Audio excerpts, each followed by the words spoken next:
निराशीर्यत चित्तात्मा त्यक्त सर्वपरिग्रहः शारीरं केवलं कर्म कुर्वन्नाप्नोति किल्बिषम्. ನಿರಾಶೀರ್, ಇಲ್ಲಿ ರಾ ಮತ್ತೆ ಶಿ ಎರಡೂ ಸಹ ದೀರ್ಘ ಬರಬೇಕು. ಶಿ ಆದ ನಂತರ ಅರ್ಧರಕಾರ. ನಿರಾಶೀರ್ ಯತ್ ಚಿತ್ತಾತ್ಮಾ, ಚಿತ್ತಾತ್ಮಾ ತಾ ದೀರ್ಘ ಬಂದು ಸೌಮ್ಯಾಘಾತ.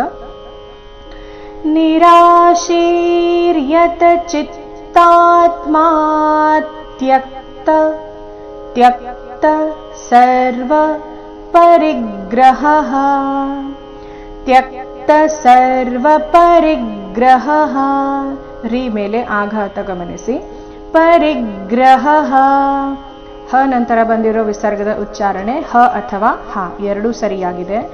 ಪರಿಗ್ರಹಃ ಅಥವಾ ಪರಿಗ್ರಹಃ.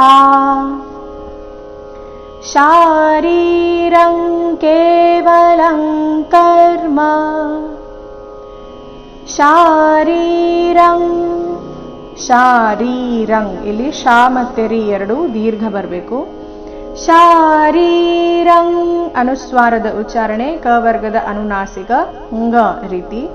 ಶಾರೀರಂ ಕೇವಲಂ ಕರ್ಮ ಕುರ್ವನ್ನಾಪ್ನೋತಿ, ಕುರ್ವನ್ನಾ ನ ಕೇನಾದ್ರು ಓದ್ತಿದೆ. ಕುರ್ವನ್ನಾಪ್ನೋತಿ ಕಿಲ್ಬಿಷಂ, ಕಿ ಮೇಲೆ ಆಘಾತ. ಕಿಲ್ಬಿಷಂ.